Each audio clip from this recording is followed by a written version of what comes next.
What's going on, guys? Scotty Miller Marine in our new fancy office. Give you a little loop around. Be cool. What we got going on today? Got a Maverick in for a full rewire and a few other things. Here's the panel.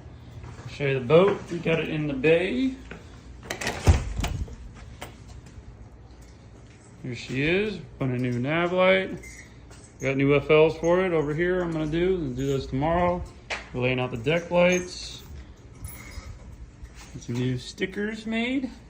Did that in-house. Little special touch for them. Got the new trim tabs mounted. Finish that up tomorrow. We got to service the motor, put a new steering cylinder on it. That one's got a bad leak. New switch on the control for the trim and tilt. And new trim tab control. We're gonna clean up all the wiring. New wire, running all new wire. New power poles going on here too. That'll be here tomorrow. Yeah, she's looking good. So we're gonna get her hopefully dialed in the next week or so. I'm gonna crank on her hard tomorrow. Rewire the fuel sender, all that. So I get her all ready for the beginning of summer. Stay tuned.